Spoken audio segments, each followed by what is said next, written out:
Welcome to the pilot episode of the Untitled Stanz podcast. I'm looking for naming suggestions. We had a lot of Stanz puns in there. Put them in the Discord if you have any ideas. I'm here to talk about esports with you, to relive the passion, the glory, the energy, maybe even like the sensualness of esportsman-like conduct, like that raw sexual tension.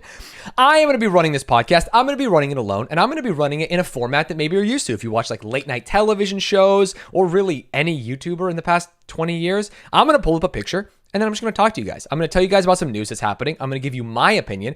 I'm going to say what I think is funny, and hopefully this is engaging.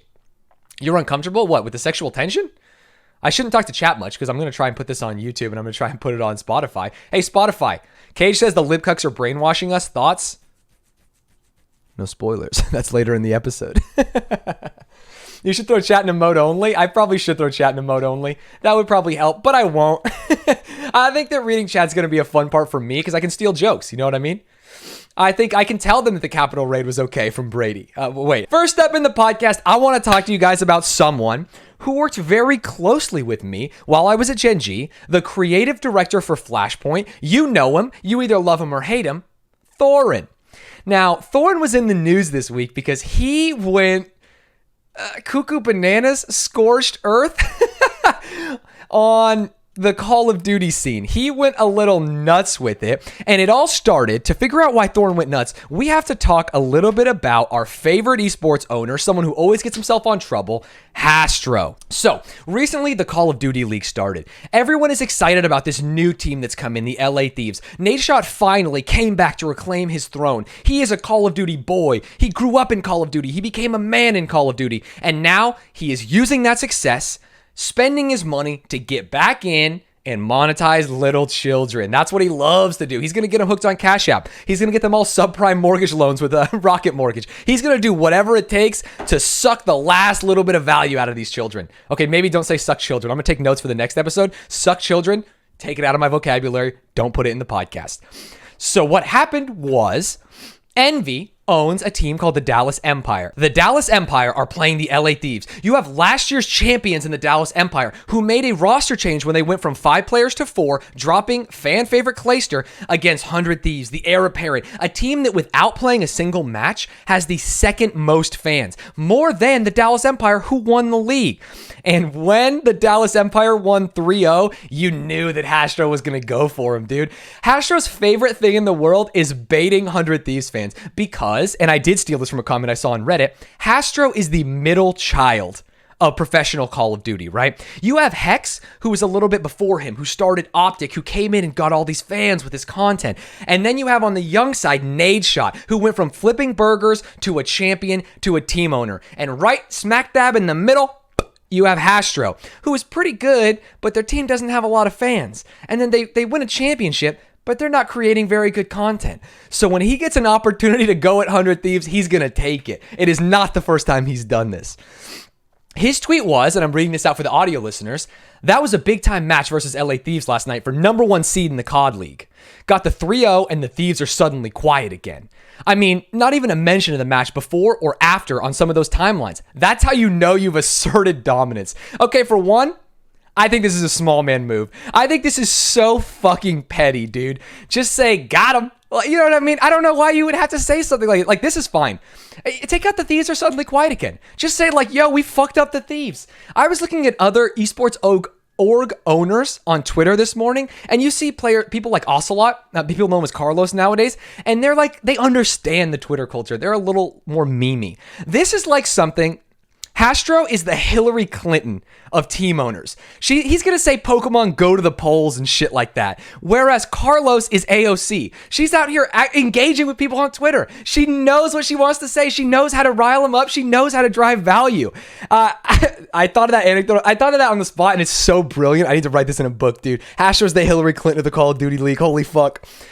So he does this. It's petty. I think it's relatively bad, but it's innocuous. No one really cares. But someone takes offense to it. Ooh, someone really takes offense. First up, we've got Jordan Kaplan, JCap, former world champion, kind of washed Call of Duty League player now, but you know what? He has a history. He's good. And he replies to him, figured at some point you get tired of begging for attention, but guess not. And then Big Brother comes in. He says, I don't like you messing with my 100 Thieves. Jack Courage Dunlop, our hero, our favorite Avengers aficionado, comes in and says, Cap, come on, bro. Hastro has to be the one to tweet whenever he wins a match because there are no Envy fans to do it for him. Sheesh.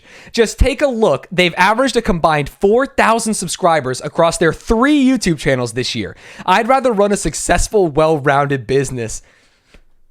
Oh no, dude. What are you doing? Courage came at the throat. They have beef? I guess he's just tired of these petty little jabs. I would say that's a pretty good roast. Looking into like the YouTube growth in a team that won a championship and seeing that they only grew 4,000 across 3 channels. I grew about 4,000 subscribers this month on my channel, and I'm just fucking playing Peggle and making pegging jokes. I'm not really doing anything exciting. These guys won a world championship. These guys have a budget. Hastro came back. You know he's not going to let this lie. He says, Jack, you care so much about the money and views. That is obvious. Don't assume those are what drive me also. From the beginning, it's been about realizing potential of our teams and players as champions. We are different. Go drop another hashtag ad in the timeline. Oh shit! He got him! I love that. I don't know. Me and A-Track, if you listen to esportsmanlike conduct, the precursor to this podcast, we talked a lot about courage. We talked a lot about how sanitized and maybe, I don't want to use the word bad, but I would say that both A-Track and A-Track is a master marketer, me as a social media maverick, hate Courage's Twitter. His best tweet is one where he says, Avengers assemble, if you know, never gets old. It feels like it was made by an AI whose only goal was to get 11-year-olds to like it because they are nostalgic for the last summer. It is unbelievably bad. And Hastro honed in on it and he fucking nailed it. Courage says, I can't let this stand. I'm losing this roast battle. And he says, come on, Mike, you were a below average Call of Duty professional, became a below average Call of Duty commentator, and are now hemorrhaging money as a team owner. I'd keep replying, but this is the most interaction you've gotten since you snaked Clayster. Ho, ho, ho, ho, ho. Now here, I'm going to bring up one of the challenges in going to war with someone with a large social media following. I would say that Hastro's roast was better than Courage's, but Courage has so many followers that everything he does is going to ratio Hastro, right? Like, this is fine. It's the most interaction you got from you, Snake Clayster. Like, Hastro says, dude, I'm here to win championships, lick my balls. And then Courage says, like, you're bad.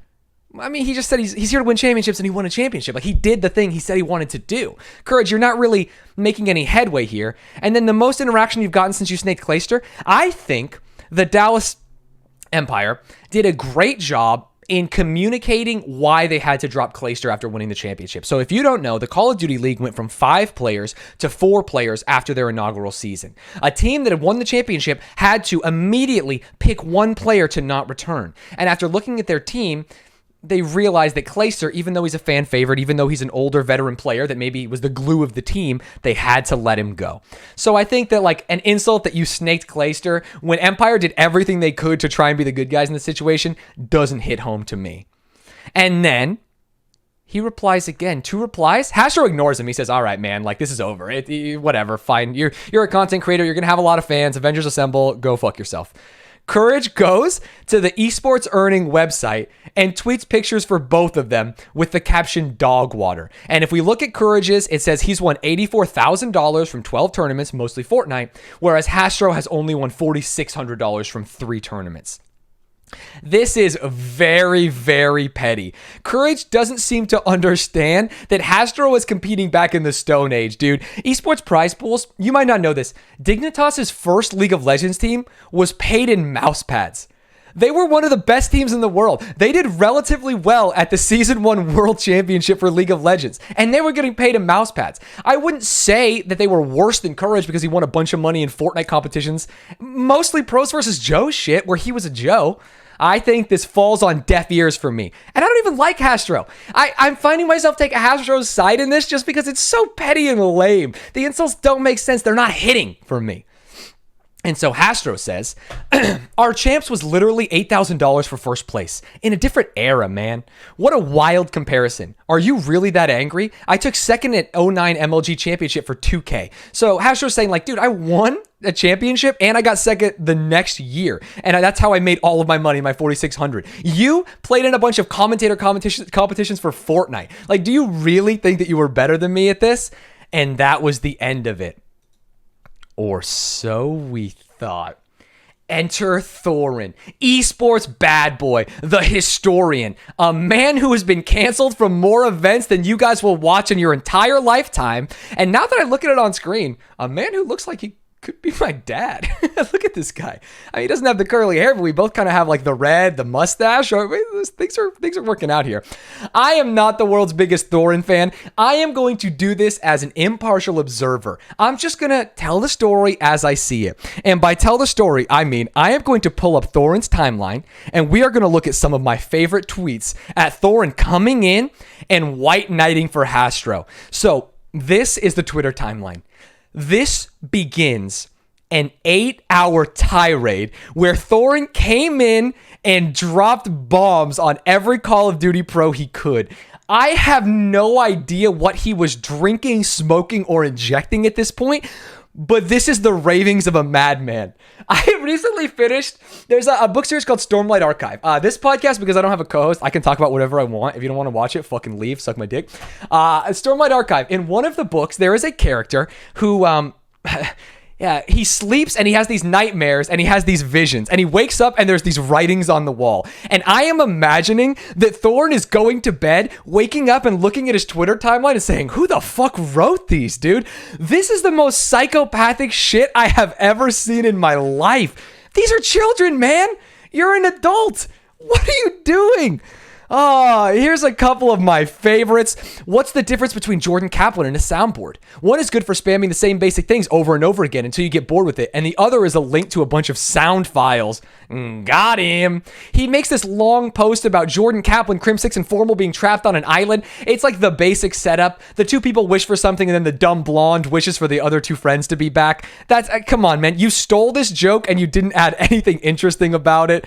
One of my favorites is there's a picture he posted of JCap with the Easter Island heads. What is you doing, baby? This is second grade playground shit. And interspersed between all of these posts are tweets about how Thorin thinks he's the bad boy and he's really roasting him. For example, these COD pros are failing so hard to make control of the point. Oh no, this is just another joke. Sorry. Here we go. FaZe Simp, who is one of the best Call of Duty players in the world. He got MVP in his first season. He won champs in his rookie season. He says, a guy double my age is tweeting me with sub roast, LMFAO, which is how I take this. It's funny that Thorin is out here screaming into the void. And Thorin responds, you seem really proud of being able to count so high. Second time you mentioned it. Thorin says, what would you call a group mind of every bootlicking, fart-huffing loser, little FaZe fan all into one? FaZe Simp? Huh? Oh, this is the one I actually liked. Hey, Thorin, this one? If you delete every other tweet, save this one, because I think there's some juice here. What do Optic and Eminem have in common? They've never been the same since Infinite. If you don't know the esports context, Infinite Sports and Entertainment bought Optic and ran it into the ground to the point where they sold it. They bought high and sold low, basically ruined the company. Hex had to buy it back. Thank God he got it. You have a couple of other esports journalists like Richard Lewis coming in to defend Thorin in the Call of Duty scene. He does some more pictures. He replying didn't ask. If you are a grown man spending 8 hours on the timeline subtweeting Call of Duty pros, and then someone says, dude, you're kind of weird for this, and then you say didn't ask, no one asked you! What are you doing? You're adding some of these Call of Duty pros. Literally no one asked. No one in the Call of Duty scene wants Thorin there. They're looking at this guy and being like, Grandpa fucking is off his meds. How did this guy get into MLG Anaheim? Go back to CSGO. Go back to whatever you're doing. It is crazy. I need you to go to Thorin's timeline, twitter.com/THORIN, and just scroll through it. I read maybe 4 tweets. There are over 100. Also, I gotta say this, interspersed in the roasts, interspersed in the calling himself the internet bad boy, you have all of these really, I consider them creepy.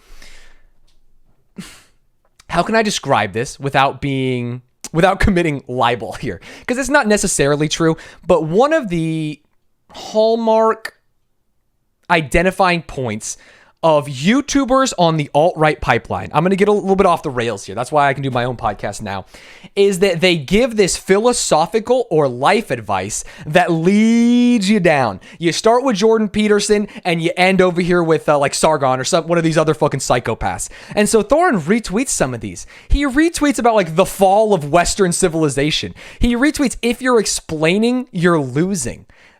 No, that's not true. He retweets pictures of a guy playing chess saying like, don't let him keep you down. I am really scared that people who like Thorin are going to fall down that pipeline, which is one of the reasons I wanted to talk about it today. I think people who act like this on Twitter are psychopaths. Bruce Lee quotes. I like Bruce Lee, but what are boxers? Oh no. Just be careful, boys. That's all I'll tell you. If you like Thorin, take it with a grain of salt. I don't think a grown man should go and roast people and then say, didn't ask. I don't think he should get so upset at people telling him to hold the L or ratio, even though I don't think ratios are funny. He's not in Flashpoint, which means Gen G is not affiliated with him anymore. I say sayonara. Rest in peace, Thorin. It was nice not knowing you. On to our next segment. The Pokemon Direct. Let's talk about something a little more fun and exciting, something about our childhood, something that can't possibly be bad, right? Pokemon. Yeah, we love Pokemon here. We all know that Gen 1, which includes what's the remake of Gen 1? We have this running bit in my stream where Gen 1 is all the ones where I can pick up Bulbasaur and I can't even remember the name. Fire Red. Gen 1 includes Fire Red. I should practice some of these jokes maybe. They're making some new games, whatever. It's Pokemon. Pokemon is good. I like Pokemon. There's 3 things that got announced during this Direct. We have Pokemon Snap, which looks amazing. It's a game near and dear to me from my childhood. I remember throwing pester balls at an electrode to explode it and discover a hidden path in the facility. I remember luring the Magnemites together and making a Magneton, and I want to relive those again on my Nintendo Switch. I can imagine going outside, holding my Switch up, and taking pictures with it, looking like a boomer dad at a college football game with his iPad. Oh yeah, look at that guy down there, just taking all these pictures.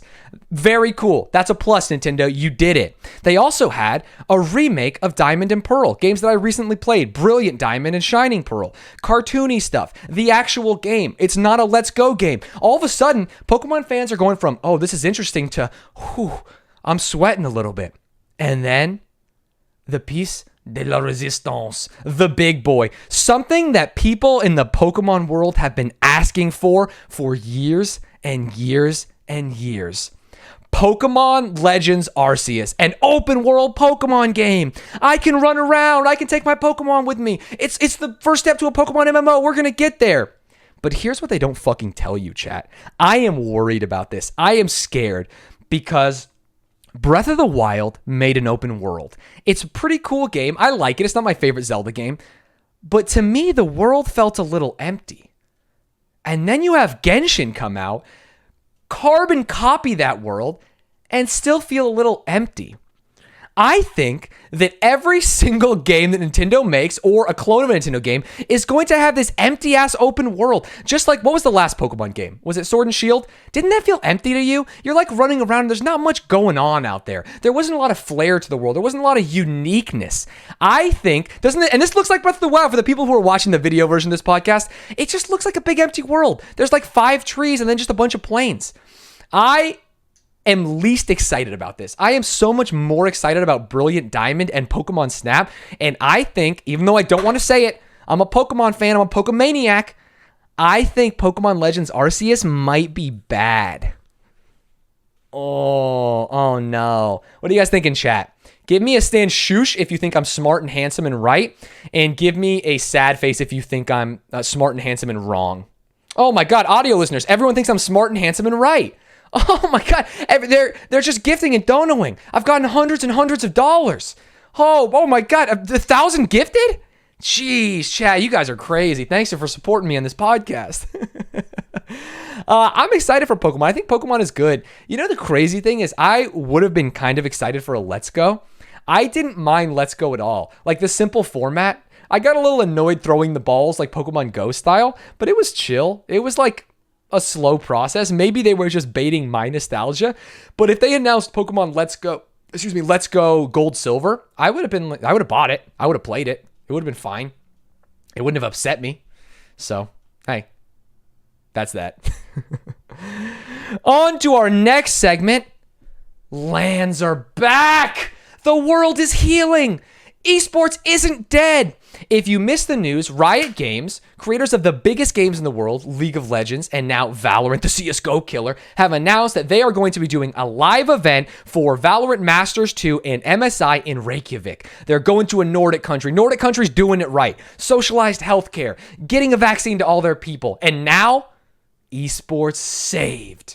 I'm excited about this. I'm really excited about this because this past week, Gen.G qualified for Masters 1, which means they have a really good chance of qualifying for Masters 2, which means I might get to see the team that I created compete in LAN in a new game, Valorant, and that brings a tear to my eye, boys. I'm sitting here, and if I could watch any of my players pop off on LAN, I would weep like a small child, unironically. I'm so fucking excited about it. It's also good that League of Legends is going back to LAN. It's a sign of the times. I don't want to say we're out of it, but it does feel like we're turning a corner on COVID. Fauci said that we are going to get vaccines, right? We're almost there. Anyone who wants one will be able to get one in April or some shit. Maybe. I hope so. I would love to get one. I would love to leave the house. I've been trapped in this room for a year, a year and a half. I did make the team. So chat's asking, so for those of you who are listening to this for the first time or maybe don't know me, I used to be the general manager of a team called Gen.G Esports. Gen.G Esports, top 10 highest valued esports team by Forbes, a really reputable business site and magazine and newspaper or some shit. I don't know. I made this Valorant team. Besides the coach, the current coach has taken them to the next level. And our old coach is now the GM and is crushing it.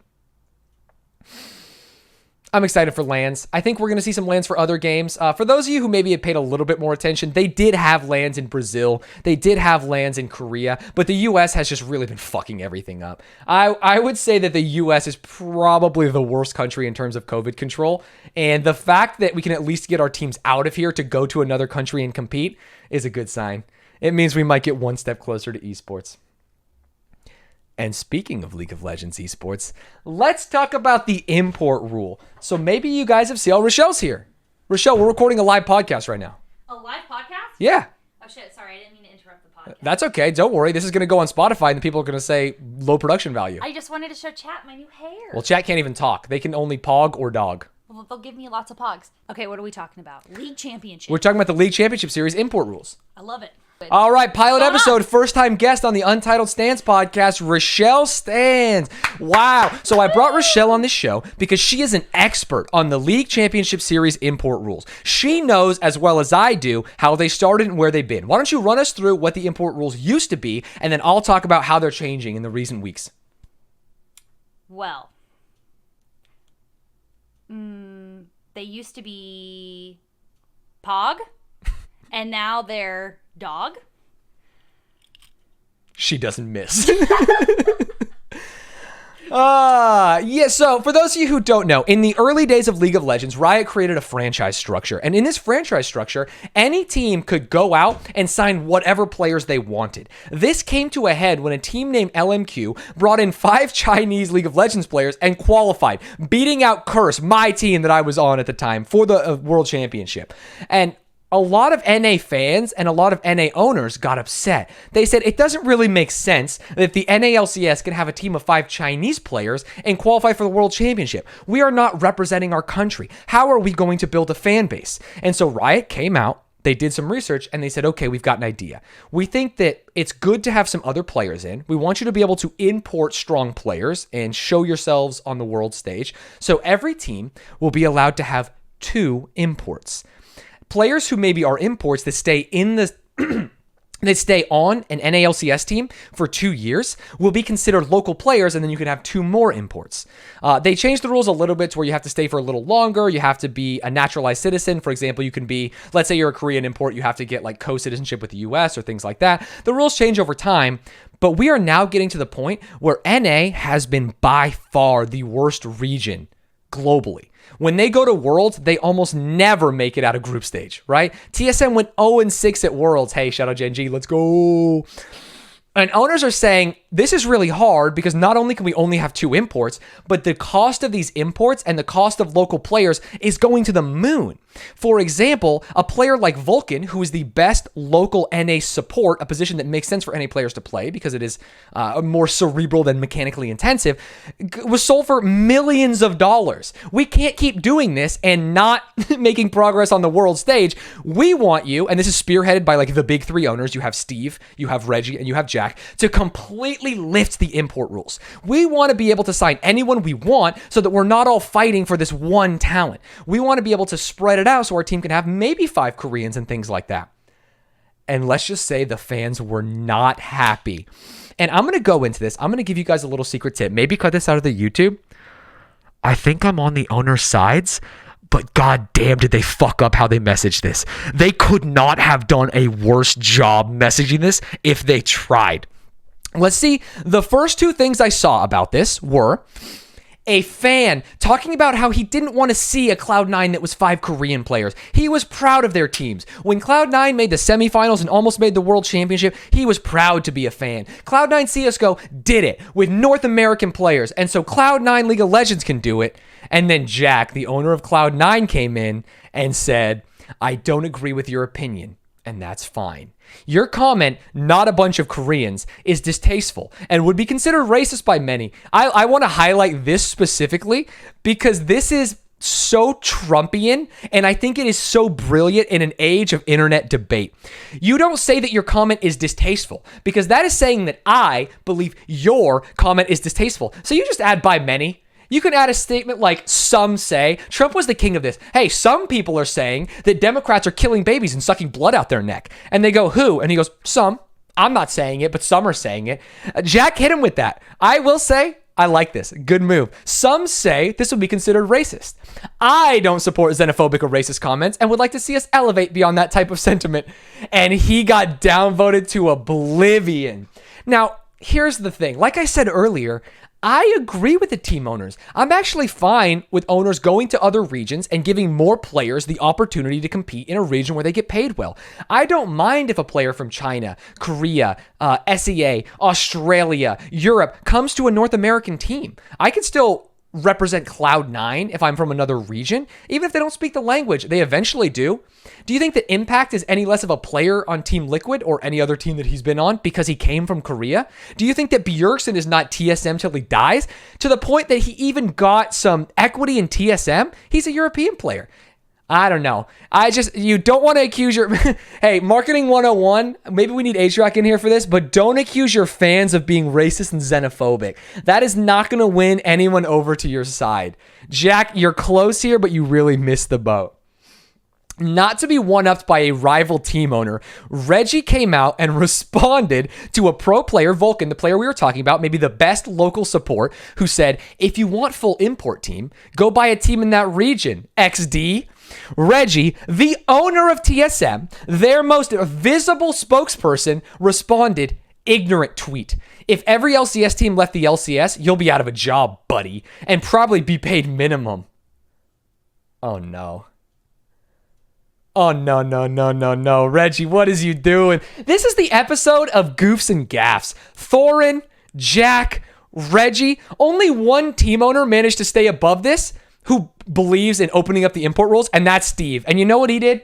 He shut the fuck up. He didn't say a single thing about it besides, I would vote for opening the import rules. That's it. That's all you have to do. Just work in the background. You have to be like a corporate lobbyist. No one needs to know that you, Pfizer, are the ones pulling the strings of these politicians and making our drugs cost a lot of money. No one needs to know that insurance companies are doing this or that TurboTax is regulating how you can pay your taxes online. Just do it secretly. Move in silence. Like lasagna. Don't go out and tweet at one of the most famous North American players and tell him that he would be making minimum wage if we didn't have these import rules. Ay. He got so roasted for this. Let's look at a couple response tweets.